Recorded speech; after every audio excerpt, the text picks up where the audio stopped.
Holy God, may your word be spoken, may your word be heard. Amen. Amen. Please be seated.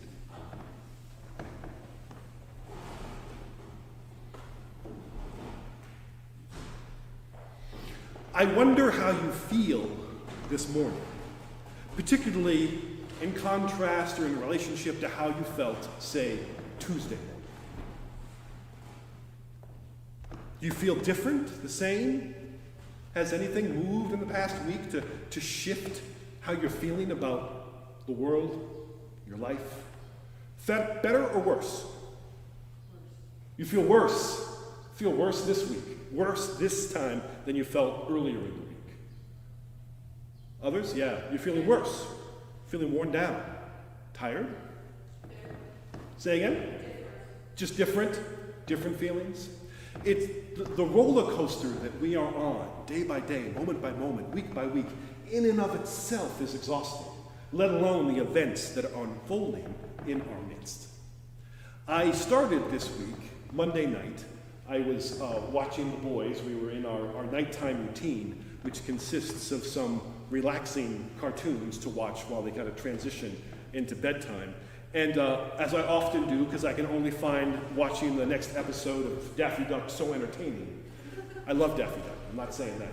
But I can only find so engaging, so I'll often have my phone and I'll follow the news and those kinds of things. And it coincided with the violent clearing of peaceful protesters in Lafayette Square. I was enraged, especially because our church, our sister church, St. John's in Lafayette Square, was in the midst of this. They were doing good gospel ministry, helping those who were protesting with water and rest and care, and federal officers cleared them out with tear gas and violence. Saying it again, the rage is kind of still there. Right? It's still there. And as I shared in the letter, the little word I put in front of our pastoral letter, I was so grateful to our bishops of New England who put out such a strong statement of condemnation, as did leaders across the country. And that helped give voice to feelings that I otherwise would not be able to put words to, because it was just so deep. That's where I started this week. And I find myself this morning feeling different. Something shifted for me. And I have to say, I feel more hopeful than I did earlier in the week. I feel more hopeful than I did earlier in the week. And I don't know if that's universal, but I was checking some headlines, right, this morning before heading out, because I think that's partly my job as your priest, is to engage with the world that we live in and bring the gospel to it. I think that's why you pay me, a big part of it, maybe most of it. And there's been, some people are observing a shift, that what's happening now is different from what was happening earlier in the week, and is different than any other time of protest that folks can remember. Some historians think in history. In history. I'm going to argue that I feel that, and see if maybe you feel that too by the time we're done. And I find myself thinking some larger thoughts here on this Trinity Sunday. And we'll see if we can weave it all together by the time we're done. But my mind started going back to an event, another event that was around the world. And this might be a hard pullback, but I wonder if you remember New Year's Eve, 1999. Do you remember New Year's Eve, 1990? Smiles, immediately, wonderful. What do you remember about New Year's Eve, 1999? Say again? Everything was going to crash. The Y2K bug. We started hearing about it. I don't remember how far ahead of 1999 we heard it, how far ahead of New Year's Eve, but there was this potential catastrophic software bug or firmware bug, depending, how I'm not savvy enough to distinguish it. But computers were not equipped to switch from counting years in the 20th century to switching to the 21st. And computer systems around the world might fail. Yeah. What else do you remember? Anything else you remember about New Year, particularly the night, New Year's Eve, 1999? Nothing happened. Nothing happened. Nothing happened. Anything else? Anybody remember your night other than that nothing happened? No? You remember something? What do you remember? Was in upstate New York in a friend's house, and Upstate New York had a regular New Year's Eve. It was all good. It was all good. You weren't in upstate New York to escape in case the catastrophe. Special sweatshirts. Special sweatshirts made up for the turn of the morning? Uh-huh. Because the heat was going to fail and then all the computers would go down. Right. So you needed special warm clothing because all the control systems were going to fail. Yeah. So as I did almost every year while I was a waiter, I worked New Year's Eve, 1999. And I almost always worked New Year's Eve because I always wanted Christmas Eve or Thanksgiving off, depending on what was going on in my family and in my pants. So I was like, I'll always work New Year's Eve because I don't care. I do not want to go out and consume alcohol and celebrate the, no, I don't need to do that. I'm happy to work. So I was at Vinny down Boylston Street, sadly no longer there. The chain's no longer there, but that's where I was. And I was working upstairs, and at that Vinny's, at the upstairs, there was a TV. There were a couple of TVs actually at the bar, and then there were dining areas on that same floor, and I was working up there because I was going to work through the whole night. And we had CNN on. We had CNN on. And CNN was covering New Year's Eve around the world. And I don't remember that they had the catastrophic chyrons that they tend to run to, excite interest. I don't remember that. But I remember because of the international dateline, right? New Year's Eve had started, right? We're here in North America, we're kind of at the tail end of the turning of the day, right? So it had already happened in Tokyo and in Africa and in Europe and in Australia, one of the first ones were turning. Fuji was the first one. I'm sorry? Fuji was the first Fuji one. was the first one to turn over. And there was joyful celebration around the world, right? It was this celebration around the world, people joyously in the streets, fireworks going off around the world, hour by hour by hour. Just joyful celebration, the globe together, celebrating this relatively arbitrary thing. The calendar was going from 1999 to 2000. It was beautiful. Sitting there, waiting tables, paying attention. You learn how to do that when you work on tables so that nobody gets neglected, but I can kind of keep track of what's going on. It was just gorgeous. I remember being filled with a sense of we're a global community. Celebrating. It's possible. It's possible that we could be one people in joy of life, celebrating the goodness of creation. I wondered if that would grow.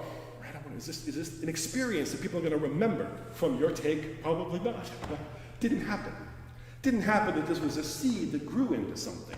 And of course, there was a significant event between that moment and just a couple of years down the road. What am I thinking of? 9/11. 9/11 radically changed the tone of the world, I think. I would argue, having lived through it, as you all did as well. And that sense of global community and the possibility of working together was lost. Was lost. Or wasn't. Maybe it was just tamped down. Because the possibility of being a global community with the internet, with social media, with satellite television, was just starting to really take effect, right? 1999, 2000, Facebook did not exist. Twitter, not yet on the scene. Internet, email, AOL. No iPhones. No iPhones. iPhone, not yet on the scene. Smartphones, not yet on the scene. All of that's come into emergence since then. And yes, those tools can be powerful examples and instruments for division and extremism, but oh my goodness, they can also be for light, for peace, for community, for democracy with a small d, for liberal with a small l values that affirm the goodness of life and creation and each person. So here we are in this moment, this past weekend, this past week, and there have been protests around the world calling for the end of brutality and for the respecting of the dignity of every human being. There was a day every single state in the United States had a protest for justice for George Floyd. If you were checking the news yesterday, it is now not just big cities, but small towns in America that are having protests for justice for a black man killed by the police when he was helpless and in their custody, brutally murdered, including small towns in the Deep South that are known for being havens for the Ku Klux Klan.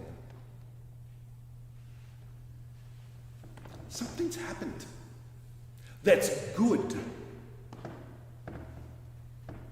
And I think part of what this is not only this possibility of connection that we have that we've never had before, but it's also because we're focused on the essentials right now. It's going to seem like a non sequitur, but it's not. How are the Celtics doing? How are the Celtics? How are the Celtics doing? The Boston Celtics. Who knows? The Bruins having a good push to the playoffs? In our imaginations, perhaps. Yes, that could be very entertaining. Sox started off the year well. We're worried about what? They're worried about money. They're worried about money, yeah. But they are not occupying our hearts, minds, and imaginations, are they? Funny side effect of this pandemic, these things that are entertainment have been swept away. Things that distract us from the most essential, important things in life. They're not there. They're not there right now.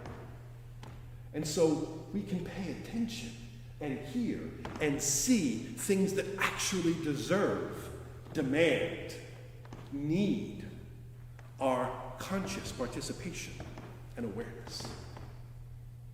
That's an amazing confluence to me of events that has led this possibility for a global response to massive systemic injustice and to say, enough, this needs to change.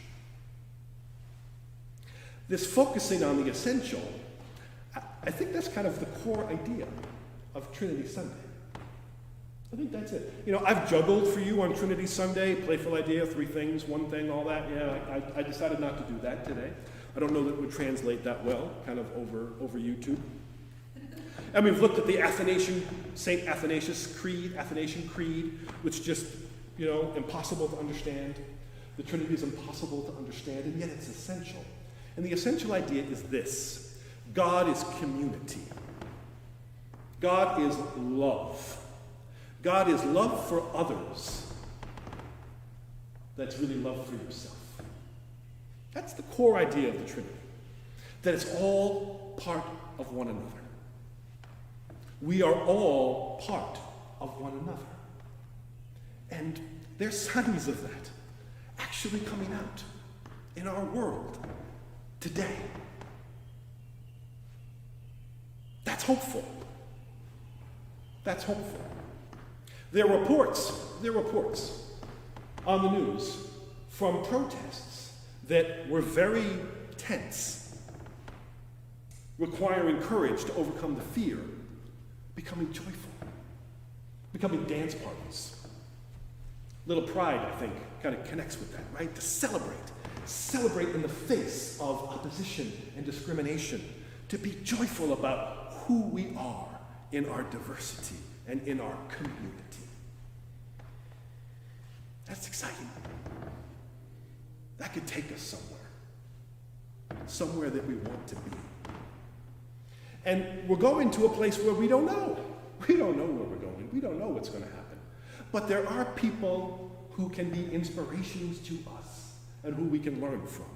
We talked last month about Francis Perkins, that wonderful Episcopalian first secretary, cabinet-level secretary in a U.S. administration who was a woman, who modeled ways that government can lead an economy out of depression and into prosperity, and lessons that we might need to live into in the months and years ahead. If you go back to the Red blog, you'll find someone else in our Throwback Thursday post, Bayard Rustin. How many of you ever heard of Bayard Rustin? He is an extraordinary individual. And you can go to the Red blog and look at last Thursday's post and learn a little bit about him. and then find links to go learn more, and don't do it now, right? Worship now, search later.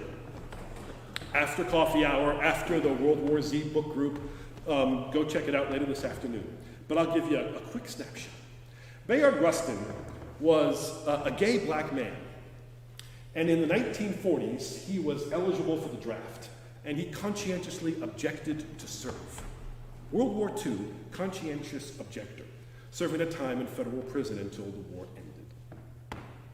He came out of that, and the first stirrings of the cause of civil rights in the 50s led Bayard to go to India to learn about Gandhi's practice of nonviolence, nonviolent resistance.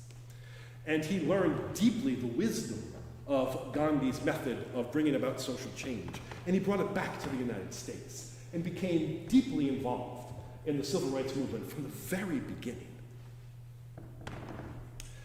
As a gay man, he was arrested in California in the 1950s, and that's why you don't know who he is. Because that led all of the leaders since then to say, we can't have you up front because you are a convicted person for the crime of being a homosexual. 1950s, right? 1950s, not that long ago. Not that long ago. But that did not stop Bayard from continuing to work for justice. And he is the prime architect of the March on Washington. He is. And you've never heard of him, have you? Before just now. Because he was gay. Bayard did not stop at the March for Washington. He knew that the cause was about justice and economic dignity. And he strove for that. He also strove for gay rights and was, throughout his time, an advocate for the dignity of those who are blessed by God to be diverse and different. Bayard's life he died in the 80s, but he was not forgotten. And President Obama, in 2013, posthumously awarded him the Presidential Medal of Freedom for being a great American in the cause of our nation's core value of freedom. The idea of Trinity Sunday is that it's all connected. Bayard is a living example that it's all connected. Our cause for the dignity of any one of us is the cause for all of us, together, in community and diversity. You may feel down, you may feel tired, you may feel worn. That's okay. We're in a marathon. So catch your breath.